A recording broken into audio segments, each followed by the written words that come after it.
Thanks, Pete. Welcome, everybody, and thank you for your time. Today, what I was going to do is just walk through some of the foundational elements around where this is and how direction fits in. Because in my conversations with Cisco and some of the Cisco teams, it became apparent that there's some language terms that are different, and how we view things may be different between, a very cloud-focused organization such as itself and Cisco that has a wide breadth of platforms and services that it can deliver. I just wanted to kind of like baseline and make sure that we're all on the same page, and then we'll go into talking about what that looks like.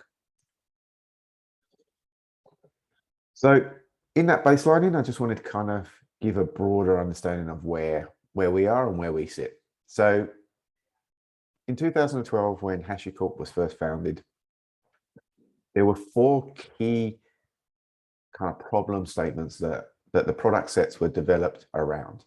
And those 4 key problem statements fell into these kind of 4 very nice buckets. The first of those around provisioning and operational control. So how do you build, how do you define infrastructure, how do you provision it, how do you get resources to actually out there and stood up. The second of those was then, how do we secure those? Particularly when we start thinking about how do we secure across a multiple platform? How do we fit into delivering a single point of control? How do we identify who's using it? And that's where Vault sits into the, or comes into the play. And Vault is, is an API-based secrets management and data encryption tool that we use heavily, and it's a very popular tool. Gartner Magic Quadrant leader in that space. And so again, that's a kind of separate conversation outside the scope, but again, context around one of the problem areas that we see as customers move towards the cloud and part of that cloud operating model. And so within that as well, there was also the connectivity part. And so being able to connect those into platforms and those different services to be able to deliver infrastructure that is now secure or deployed, secure and connected, and then allow for our Nomad runtime offering to be able to provision actual applications on top of those infrastructure resources that we've built and secured and connected.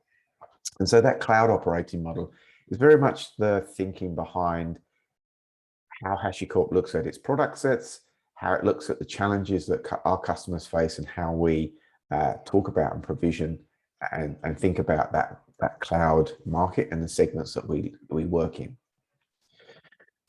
We know, and we've seen that as organizations start to embrace change, particularly as they're going through digital transformation projects, or as they start to look at how they can work to the cloud, we start to see that ability to be really flexible, the ability to innovate, is something that the organization then starts to want to bring back, not just from its cloud part or COE part of the house or DevOps areas, but into their traditional IT and change the way that the organization actually starts to operate. And so, an interesting stat that 40% of on-premise servers, not cloud, but on-premise, will be provisioned using infrastructure as code. And so there's a big push around what they're experimenting with, learning and bringing that back into the established IT element that they have already built out.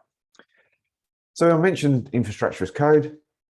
Infrastructure as code obviously can mean a lot of different things, and particularly in the Cisco world where I cut my teeth, there was lots of concepts of it as code.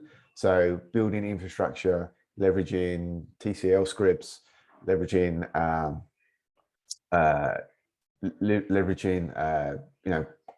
point and click configuration tools, leveraging what was deemed as automation within that infrastructure element.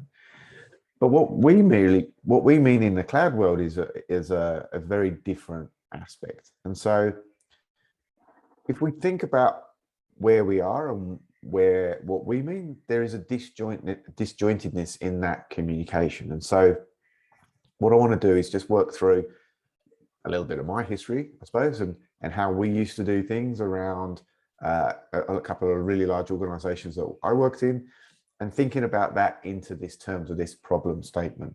And so how we used to work is we had, we had developers or customers or lines of business ask for a particular application or requirement, business requirement, and that would then drive a ticket through our ITIL system. That ticket would fall into the queue. That queue would hit the infrastructure team that I was part of, and that queue could actually be lots of different parts. So there could be a security part to that. It could be an infrastructure build part. So there could actually be, hey, we don't have the capacity for this actual application to live on these servers. We need to stand up a whole new server rack. It needs to be racked. It needs to be stacked. We have to put power in. We have to put fiber optic in. We have to put cabling in for UTP. We have to connect it to the network. Then there was a networking part, policies. All of these things had to be built and defined to create that infrastructure stack. Now, all that effort also meant that there was a big thinking around, how do we fund this? Is the project, how do we do this? Not just now, but in 3 or 4 years' time, what's the return on investment? How do we write that off? Who's going to patch it? Who's going to manage it?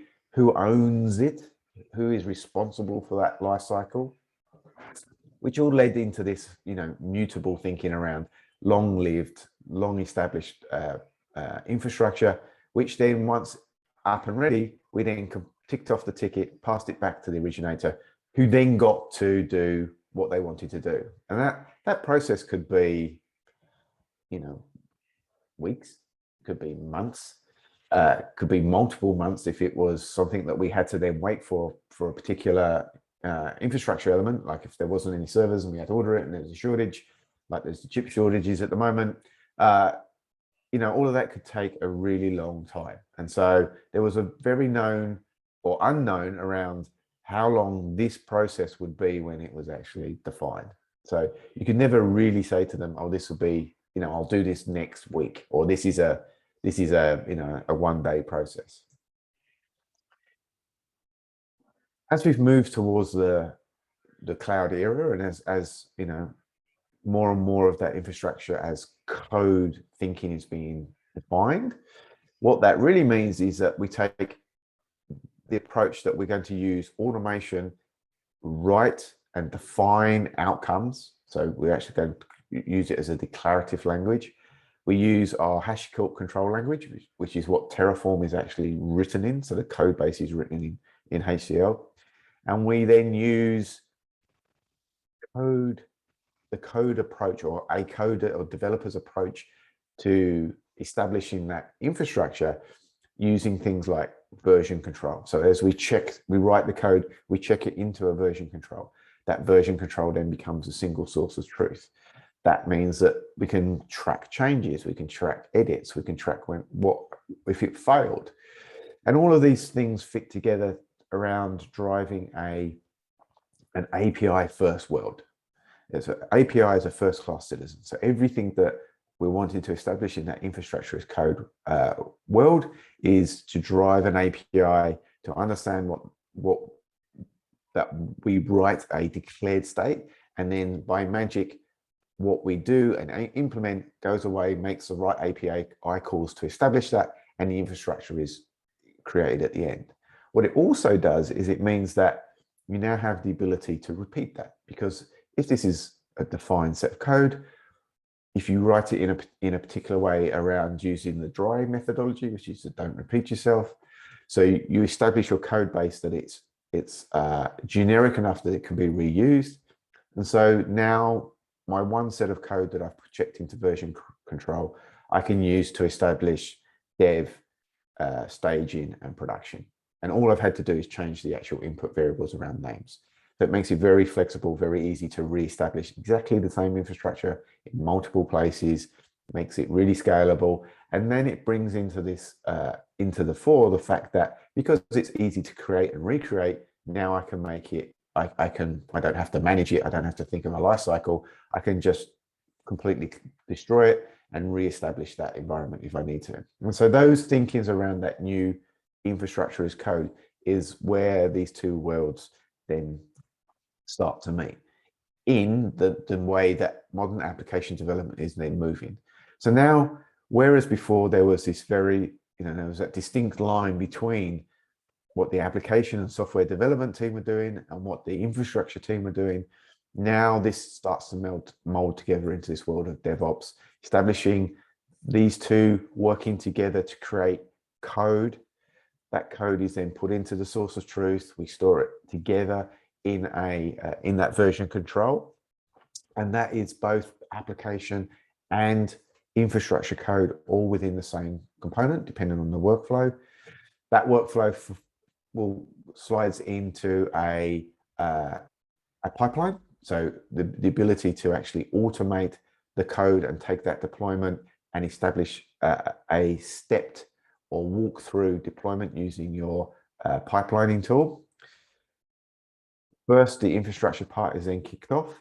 It could go through some verification tests. It could be established that the code that it's going to stand up meets security policies, checks, balances, risks, governance, compliance can be enforced before that code even goes out.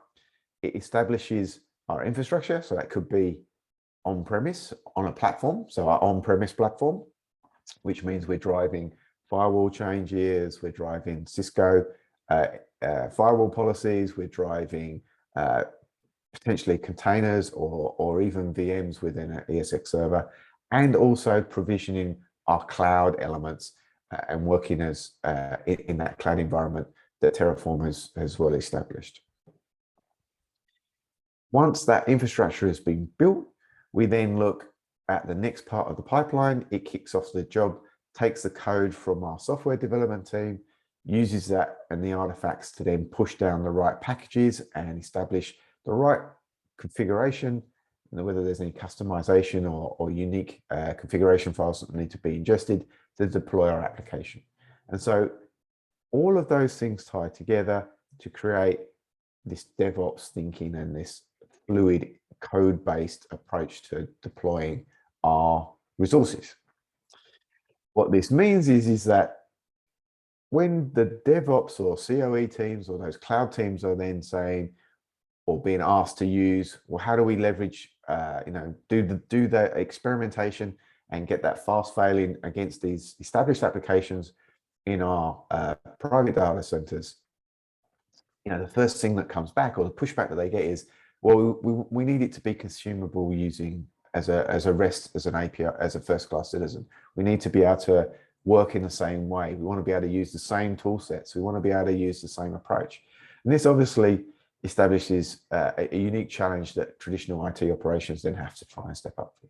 I mean, fortunately, we have a strong partnership with Cisco, which means that these providers, and for us, a provider is a mechanism that allows that API conversation. So the provider establishes all of the right elements and commands that we take from our code definition and does the interpretation to actually write out and pull the right or push the right button, virtual button, so to speak, to establish that within that environment. So we can drive ACI or ASAs to establish maybe a new VLAN or a firewall policy, and so we can actually actively drive those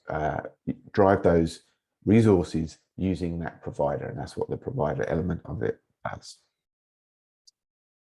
So our IT operations team then look at this and go, so how do I help and create this first class as a citizen approach that this DevOps team needs to say they need for us to be more agile and leverage our existing private data centers? And so, they look at Terraform Cloud. Depending on how that infrastructure is built, that can start to establish maybe some challenges, particularly if there's multiple data centers where they then have to think about, how do I access a SaaS service? How do I punch those multiple holes through firewalls, which for a lot of organizations, obviously there's policy and control that would stop a lot of those actions and therefore make it difficult to do this. So then there's this inherent challenge between what the DevOps team want and what the IT operations can actually deliver. But there's ways around this, right? And so we can use something called our Terraform agents, which are a Docker image that runs locally within an environment. This solves that complexity and solves some of those challenges. But again, depending on the environment, if that then starts to scale out, that could mean multiple rules and having multiple control points, particularly if this is an established IT environment that has already got a single pane of glass tool managing over the top of all of their infrastructure push. Do they want another tool to have to actually think about how to manage? And so this is where the Intersight interaction with Terraform Cloud comes into play. They have an established Intersight single pane of glass for managing all those controls. Terraform Cloud runs as a service within Intersight. And so now you can use that Intersight integration to actually build out and deploy all of those, or all of that infrastructure as code, thinking driven down through the Terraform agent, but under the control via the Cisco Intersight platform. And so instead of having to think about how do I work with another SaaS platform, you can leverage the integration that has probably is already established as a Cisco Intersight user. And so these two worlds start to come together around how to simplify that application deployment.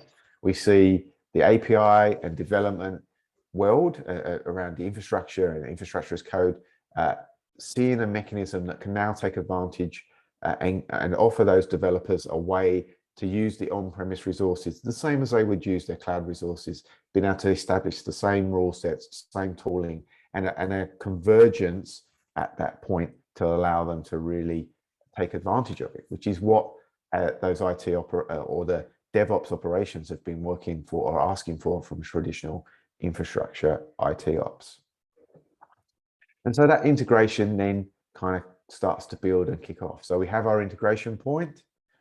This fits into the traditional life cycle of that application workflow, in that we now can integrate and drive an ITIL or a service platform that authorizes that workflow. So this means that you can potentially create service catalogs around application deployments or stand up entire resource-based outcomes for non-technical users. So I want to stand up a new SharePoint environment for a team project. That could be a service catalog item. Within that catalog then takes it from Git, that's that version control element where we have our single source of truth. It then pushes it to Intersight. Intersight drives it to stand up and leverage those infrastructure components, driving Terraform Cloud, driving pipelines, driving even configuration management tools such as Ansible, which from an infrastructure perspective, Terraform is very much focused around standing up and delivering that application or network infrastructure elements, and Ansible then can be used to do the configuration components of that over the top for, say, server configuration or OS-based elements. The two work very well together. They're not necessarily exclusive. So there is opportunity for those existing workflows to really come together, creating a single platform that allows you to get that workflow that we've been talking about in terms of that DevOps thinking. And so from an actual mechanism around how Terraform Cloud bolts in, it's part of a service within the actual core of Insight. So it actually is just a service module within Insight that leverages our Terraform Cloud for Business tier.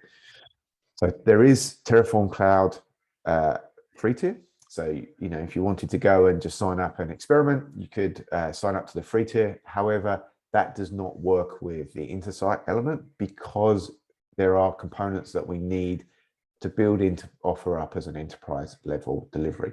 One of those being the Terraform agents, which is only available as part of Terraform Cloud for Business. Also, being able to do some of the SSO, cataloging, reduce risks through the governance and compliance. Those elements also are strong enterprise features that we know that Cisco's strong enterprise customers would also expect. And so that integration point for experiment is around Terraform Cloud for Business. And this is where it fits into that, into the Intersight interaction. So we still have those those two, well, that single pane of glass that can actually drive and push those changes. Terraform can work out into and drive the public API cloud element. But when it comes down to that on-premise or private data center or private cloud, whatever term you want to use, then within that structure, Insight can drive the Terraform Cloud Agent as part of its Insight Assistance Appliance and push out that infrastructure requirements and changes out to whatever the provider that we have that can work as an API call. So if it's a provider that can talk or transpose the declared element into that API calls necessary, we can then drive those infrastructure. And we have examples of that across all of these processes: Cisco, NetApp, Hitachi, VMware. And so we can make changes and push changes in that private data center area. And so in terms of resources and actually going in and trying this for yourself, on our learn.hashicorp page, there is basically all of the tools and experiments around how to set up VCS, how to integrate VCS into Terraform Cloud, how to set up an experiment with Terraform Cloud Agents. So again, looking at how you can understand how those environments work. There is also an integration on the DevNet, so Cisco's developer environment. We have set up those demos around that integration and how to actually leverage that. There are more events coming around the joint partnership, and obviously, if you need help, we have an established partner network that we are working with to be able to deliver this with Cisco and through the partnership. And so I'll take a look at the questions and open it up for Q&A. Thanks for that, Dave. So I'm just looking to see if we have any questions in the Q&A tab. We don't at the moment. So folks, if you do have questions, please drop them in the Q&A tab now. We may finish earlier than expected. And if you do think of any questions you have after this session, you can reach out to Dave directly at dr@hashicorp.com. So it's dr@hashicorp.com, and he'll get back to you, I'm sure. So while we wrap up, if you do have questions, drop them in. Otherwise, I'll do my wrap up. Like I said at the top of the call, right, this session was recorded, so I'll provide a link to that recording soon. I'll also provide links to those resources that Dave took you through earlier for further information. And if you liked what you learned today, as I think one of the links that Dave put there was the learn.hashicorp.com site. That site is such a wealth of information around all our technologies, learn.hashicorp.com. But again, I'll share that link with you. So I'm just checking again. There are no questions in the Q&A, which is good. So Dave, if you're good, I think we can wrap it up for the day. No, I'm hopefully that meant that in fact, there's no questions means that I answered them all as I went along. So no questions just means you're right on. Yeah, exactly. You explained it very well. So no one is in any doubt, which is good. So folks, thanks again. That brings us to the end of our session. We hope you got a lot out of it.